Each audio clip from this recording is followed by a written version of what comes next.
vraiment un coup de foudre. Ah oui. Très sincèrement. J'aimerais bien savoir comment vous est venue cette idée de monter ce spectacle. Parce que c'est quand même très original, je trouve. Oui, je ne sais pas. L'idée, elle est d'abord née du texte théorique qu'une professeure de français avec qui je travaillais dans un lycée en tant qu'intervenant artistique m'a proposé de travailler, d'écrire. Je suis allé réunir un certain nombre de points de vue, de théories, d'idées, et je me suis rendu compte que toutes ces idées, elles tournaient autour de la place du spectateur, ce qui me permettait d'aborder des formes de théâtre extrêmement différentes, puisque tous les théâtres m'intéressent.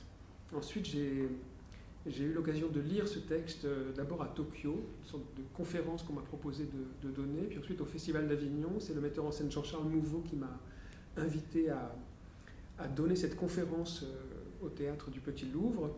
Et puis autour de moi, on a considéré que ça pouvait aussi devenir, je ne sais pas, une sorte d'objet un peu insaisissable, une sorte de performance autour du théâtre, autour de la place du spectateur.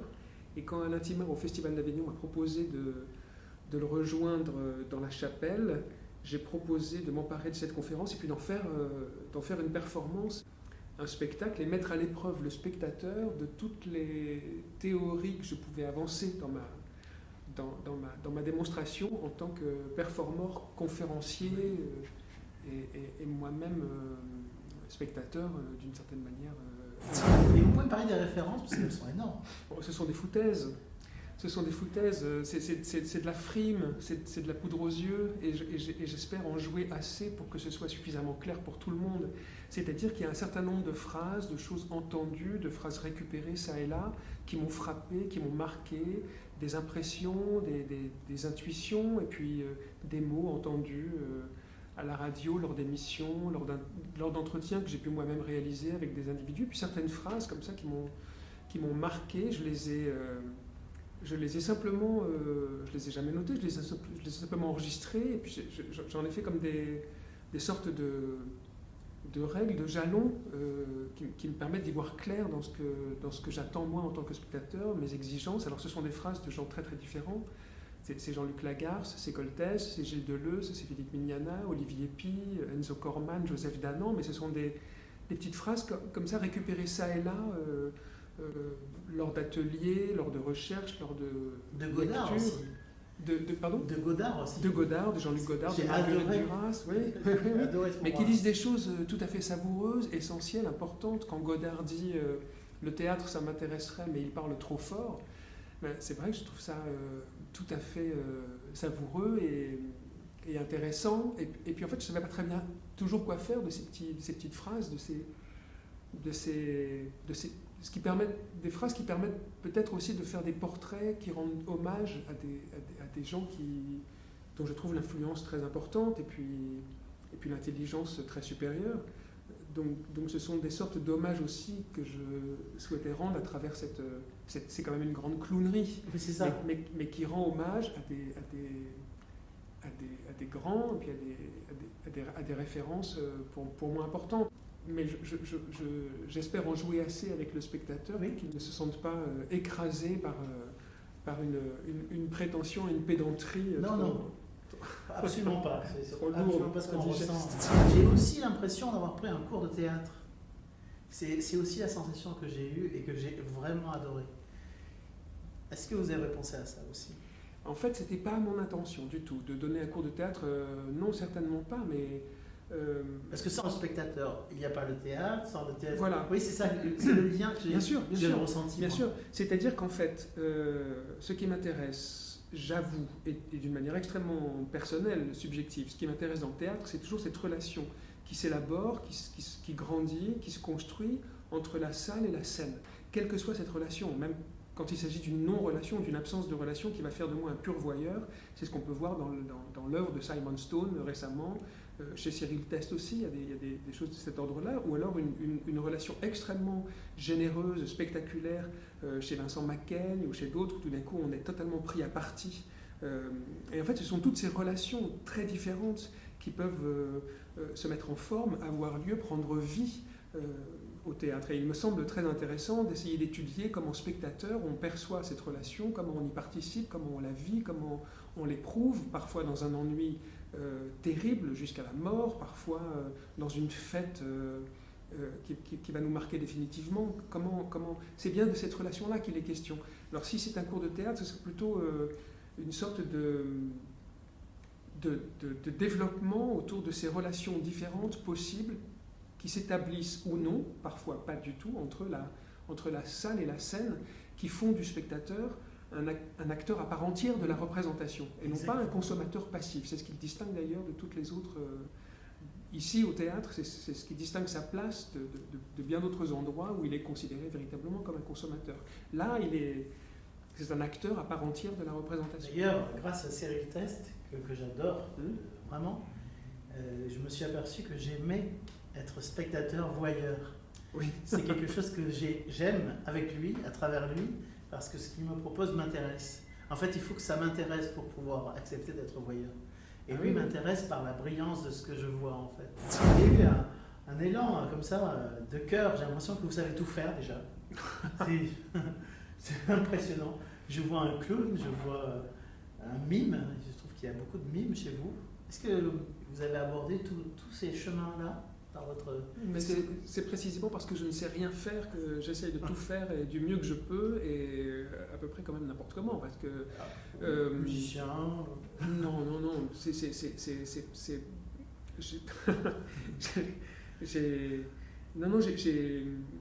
c'est peut-être parce que je manque de références que j'en utilise tellement, parce que j'ai peur de ne rien savoir faire, que j'essaye de faire du hula hoop avec des grandes box sur des talons aiguilles, ce qui peut sembler un peu impressionnant, mais je vous garantis que ça n'est pas si difficile. Mais moi je suis incapable.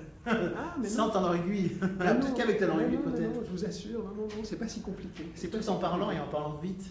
Non, c'est le complexe, c'est un peu la honte de ne pas être un grand lecteur, de ne pas être un grand savant, de ne pas être un universitaire, de ne pas être un penseur.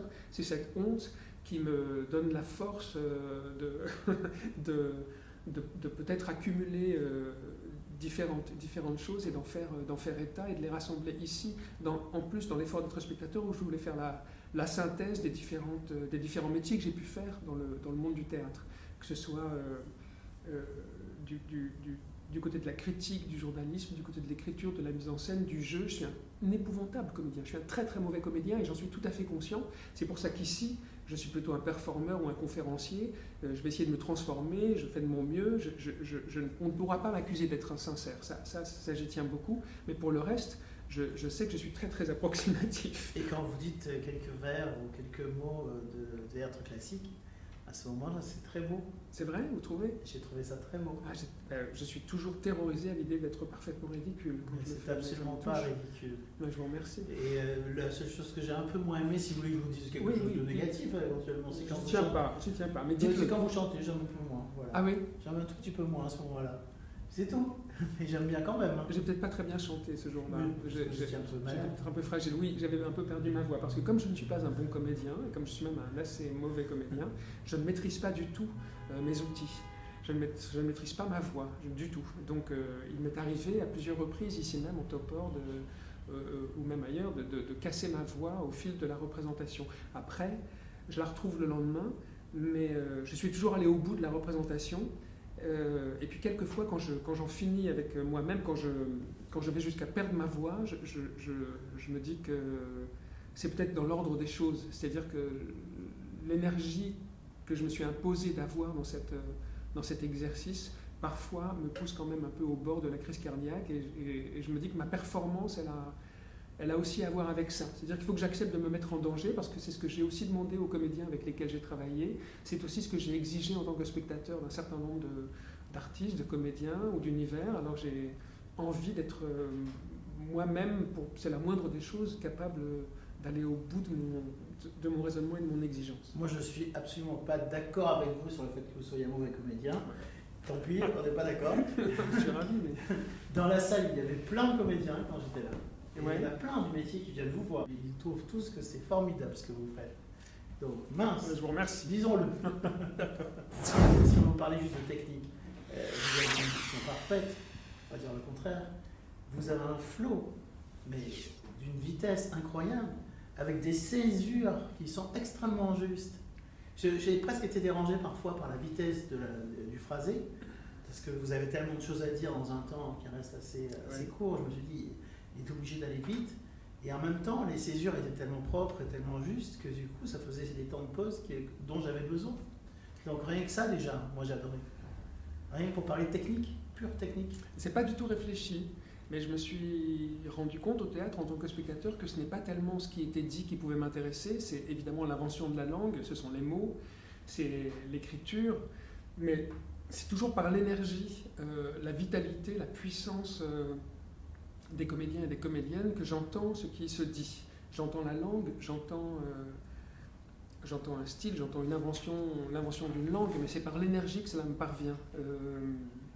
Et quand l'effort d'être spectateur, j'ai par moments voulu ralentir un peu le rythme, ralentir le débit pour être peut-être un peu plus pédagogique.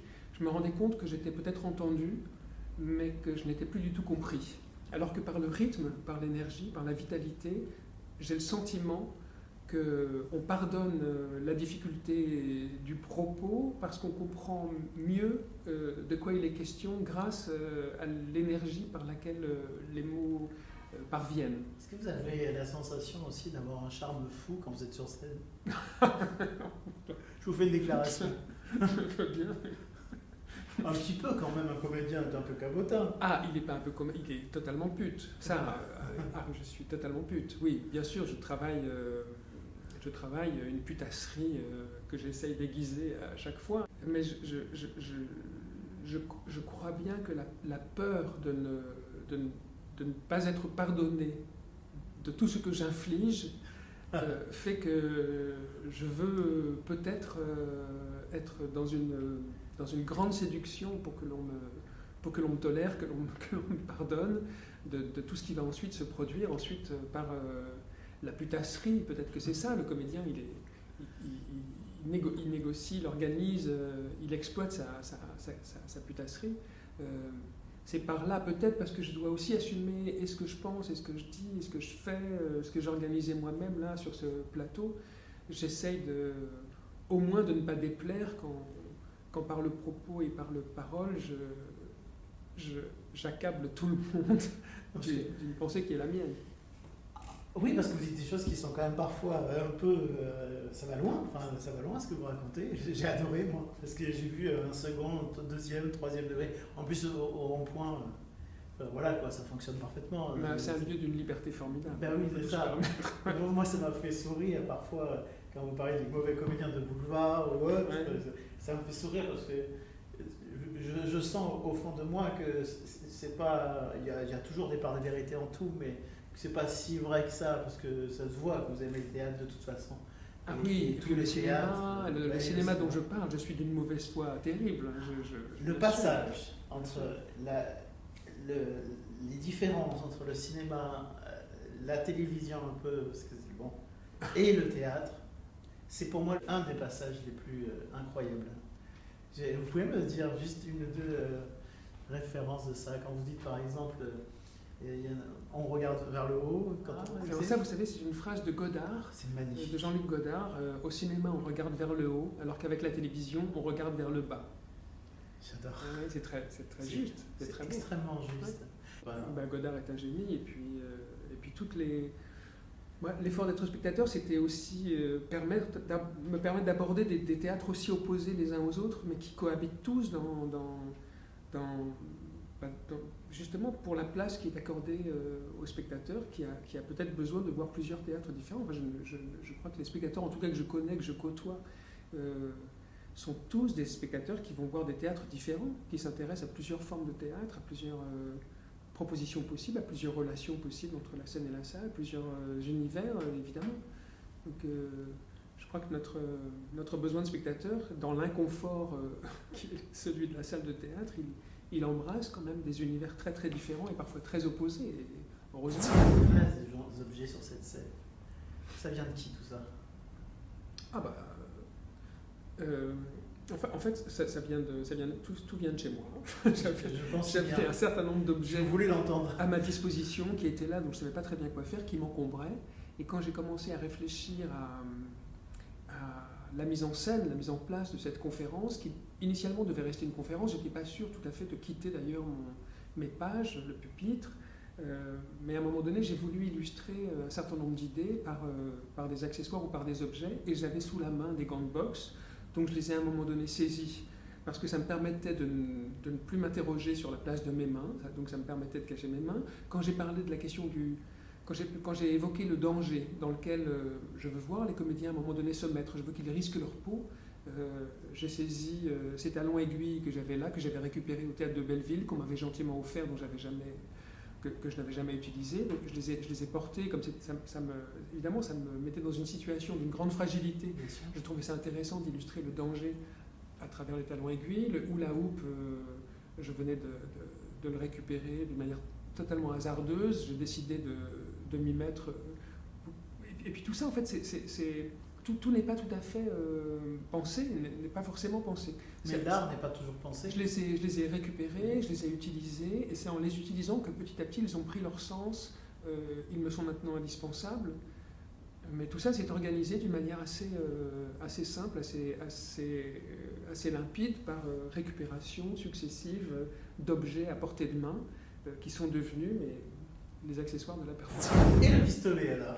Et le pistolet, j'avais là aussi un pistolet avec des ballas blancs en fait, il était là, j'avais envie de l'utiliser, j'avais envie qu'il existe, et je me suis souvenu de cette phrase de Tchekhov qui dit quand il est fait mention d'un revolver dans une pièce, il faut bien qu'à un moment donné quelqu'un s'en serve. Et je me suis dit que cela pouvait donner peut-être un exemple à la question de la dramaturgie. Qu'est-ce que c'est la dramaturgie? Et on observe en effet que tout doit pouvoir avoir un sens. Enfin, dans l'écriture d'une pièce, tout prend sens, tout dit quelque chose. Forcément, le moindre silence dit aussi quelque chose, tout signifie quelque chose. Et ce revolver que j'avais, cette phrase dont je me souvenais, je les ai associés pour pouvoir illustrer à un moment donné cette question de la dramaturgie et du sens, parce que j'essayais de comprendre pourquoi on s'ennuie tout le temps, tellement souvent au théâtre, pourquoi on est parfois si mortifié, si éteint, si abîmé d'être spectateur. Et j'essaye de comprendre, je voulais essayer de comprendre ce qui nous tue au théâtre quand on est spectateur. Eh bien, il me semble que c'est d'abord quand on n'est pas surpris par la forme, quand on n'est pas saisi par un sens, une aventure humaine à laquelle on n'est pas forcément de laquelle on n'est pas forcément familier, donc une aventure humaine, un sens, et puis l'énergie vitale qui se dégage du plateau. Et je pense que quand l'un de ces éléments manque, quand il manque un de ces trois éléments, l'invention d'une forme, un sens, quel qu'il soit, véritablement un sens, et puis la vitalité, l'énergie, la puissance vitale sur le plateau, je pense qu'on peut devenir un spectateur absent ou un spectateur mortifié. Et ça donne la mouette. Alors, oui, ça finit par... Oui, c'est un hommage. Je crois qu'on a aussi besoin de rire. Je crois qu'on a toujours besoin de rire pour respirer un peu dans la difficulté, dans l'adversité, dans la douleur, dans la catastrophe. Et ce qui nous sauve toujours quand même, c'est le rire. Et puis j'ai appris récemment que c'est par le rire qu'on peut le plus souvent changer de point de vue sur les choses. Ça m'a troublé, mais c'est par le rire, par la distance prise avec ce qui nous heurte, avec ce qui nous inquiète, avec ce qui nous trouble, avec ce qui nous fait penser. On peut être mis en demeure de pensée, mais c'est par le rire le plus souvent que l'on peut changer de point de vue et prendre des distances sur les choses. Ça peut sembler d'une grande banalité, mais en fait, j'étais surpris par cette découverte. C'est par le rire qu'on peut peut-être développer son intelligence. On rit beaucoup pendant votre spectacle. Merci. On sourit énormément, on rit beaucoup. Et on est aussi vraiment ému, parce qu'il y a vraiment de très très jolis moments de poésie. Même si je chante. Non, mais c'est pour blaguer en vérité, c'est pour vous taquiner un peu. Mais vous savez tout faire, bon voilà. Non mais quand vous prenez... Vous savez, tout le monde sait tout faire, mais personne n'ose. Mais tout le monde sait tout faire. Tout ce que je fais là, tout le monde sait le faire. Je vous assure, je vous le promets. Bon, je vais essayer. Essayez, je vous le garantis. C'est une question, il faut oser, hein. C'est tout. Et la neige qui sort du chapeau. Ouais. Parce que c'est beau. Oui. Franchement, en ce moment-là, il n'y a qu'un artiste pour penser à une chose pareille.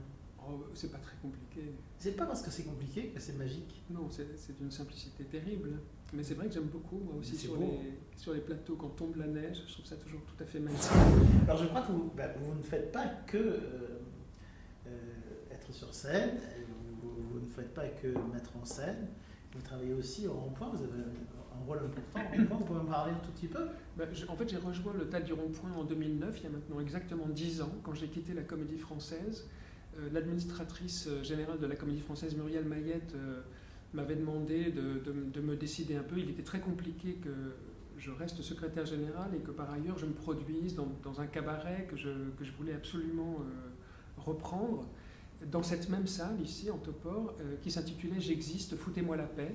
Et j'ai choisi de reprendre le cabaret. Donc, j'ai quitté la Comédie Française et Jean-Michel Ribes, quand je suis arrivé ici, m'a proposé d'être auteur associé. Et je suis en charge de la rédaction des documents de communication, les entretiens avec les artistes qui passent par le Rond-Point, les textes pour la brochure. Je travaille ici à mi-temps, donc je suis aussi très libre de mes mouvements, l'organisation d'un certain nombre d'événements, j'organise des visites au théâtre en ce moment. Et puis voilà, je participe à la grande aventure du Théâtre du Rond-Point, qui est une fabuleuse aventure dans l'histoire du théâtre contemporain, évidemment. Je vous remercie beaucoup. Merci à vous pour ce moment. Merci. Et je vous adore. Merci. Ça me fait très plaisir. Merci. Le texte, c'est le porc, mammifère, ongulé, omnivore, le porc, des chaînes développées d'injures. On est d'accord. Tu manges comme un porc, sale porc, gros porc, espèce de porc, vieux porc, balance ton porc, hashtag. Des injures qui apparentent l'animal à ce qu'il y a de pire en l'homme, c'est-à-dire un animal grossier, impulsif, ça là, carnassier. Bon. C'est un animal qui consomme, il dévore, il dévaste salement. Mais le porc, c'est aussi celui qui est dévasté, c'est celui qui est consommé, qui est dévoré pour sa chair, il est domestiqué pour sa chair, tout est bon dans le cochon. Donc, le porc, c'est à la fois celui qui consomme et celui qui est consommé. Eh bien, c'est à ce porc-là que je fais référence quand je dis que ce que je veux faire ici, dans l'effort d'être spectateur, c'est tracer la ligne étroite qui sépare le porc du spectateur et tout le chemin que doit faire celui-ci, le spectateur, pour se distinguer du premier, le porc.